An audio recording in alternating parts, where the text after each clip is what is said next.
I began to have some issues with erectile dysfunction. I began to use Cialis. When I began fooling around with Ecdystrone a couple of years ago, I found that I was having those results without the Cialis. What I found was that I would build up a tolerance to Cialis if I had used it 2 or 3 days in a row, and I'd have to take twice as much. I found with Ecdystrone I didn't need to do that. When I was in my late 20s, I began to notice that some of my friends, some of them just a few years older than me, say 32, 33, were talking about troubles with erectile dysfunction. Sure enough, when I hit about 30, 31, thereabouts, I found myself having trouble maintaining while in the middle of the act. And that was a big wake-up call to me about blood pressure, cardio, that sort of thing. Now, even after addressing some of those issues, I would still have a little bit of trouble, and more often than I would like. What I found out was that there are some genetic components to it, and sometimes your best efforts are not fruitful. Now, if you've found this video because of an ad on one of the hub sites, if you know what I'm talking about, then you've already seen a testimonial from my customer Tim, and that's fairly representative of somebody between the ages of 35 and 55. Oftentimes, somebody will start buying Get Pumped, and after using it a while, if we're talking back and forth, if I'm answering questions, they'll notice that they're waking up with morning wood for the first time in a while. They're able to get harder erections and maintain them for longer, even through more vigorous activities. I haven't yet done a full video on the topic, so I thought I would cover it and explain how this works, why this works, and the fact that it's not specific to Get Pumped, Ecdystrone, Turkesterone. It's not special to just my product. It's basically any plant steril from what I can gather.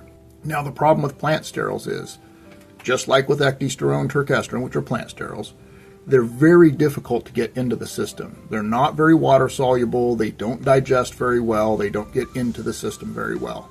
So a lot of these products that are made for other things actually have the potential to help in this particular area through nitric oxide production and health of the blood vessels themselves and vasodilation. That's the pumped and Get Pumped. And I've really worked hard to use that as a metric to test the subjective strength of the product as I've used it. Now, as I stated, this isn't specific to just my product or a Turkesterone product. I shouldn't say any plant steril will do this, but the known ones, it's easy to do just a quick bit of research and find if they have these properties. For example, Stigmasterol is something that's kind of come and gone as far as its popularity goes, and I think probably because of low quality product or low absorption from the product. But as you can see here, Stigmasterol is a plant steril that may contribute to vascular health by increasing nitric oxide expression in the vascular walls. And this is the same thing we're looking at. Yes, going back to the well on this again, this is a very easy to understand example. This is Ecdystrone, 20 Ecdizone, hydroxyecdizone, this is their abbreviation for it. This is angiotensin 1 through 7, and it just shows how Ecdystrone acts on the MAS receptor, which is our primary stimulator of nitric oxide synthesis, and how that has effects downstreams. And this is, I believe, currently our best understanding. But as we can see, Stigmasterol does something very similar. And Stigmasterol is something that's for sale, but if you scroll up and you get away from the scientific stand, you're not going to get anything out of 1 or 2 capsules of one of these products. But done the way that we do it with Get Pumped, we just happen to use an Ecdystrone, plant steril, Turkesterone mix that comes from one plant source and has all of that in it. As you can see here, it also says that ecdysteroids activate the MAS1 proto-oncogene, genes that regulate cell growth and differentiation within this system, and this could enhance muscle protein synthesis. So again, downstream, the long-term effects are potential muscle protein synthesis, which I think has borne out in my experiences for sure, and in the experiences of several other long-term customers that I have.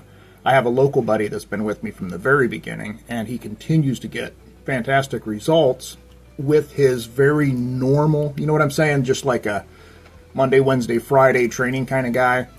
But he's gotten good results. He loves the effects, and he keeps coming back. But the bedroom aspect is one aspect for him in particular that is a great bonus. He's 55 years old, in great shape, but he's 55 years old. You know, life is life. We're going to run into some issues once in a while.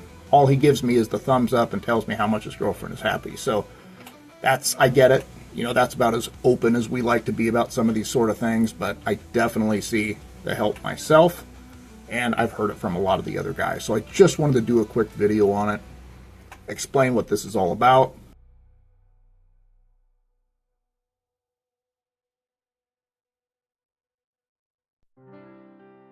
And just basically clarify that when we're talking about vasodilation, whether it's pumps in the muscles or pumps for the bedroom, a pump's a pump. It's just wherever you're stimulating. So I mentioned how in my early 30s I began to have some issues with erectile dysfunction, nothing severe.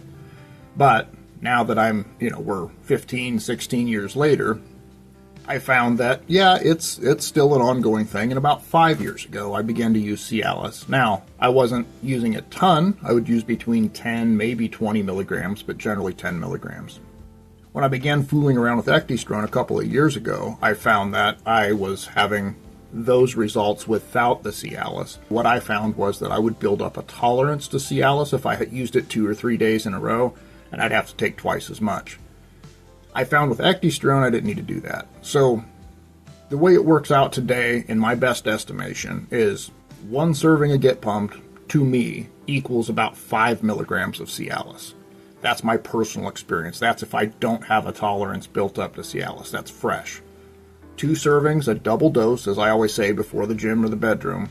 A double dose equals 10 milligrams of Cialis in my particular case, if not a little stronger than 10 milligrams of Cialis.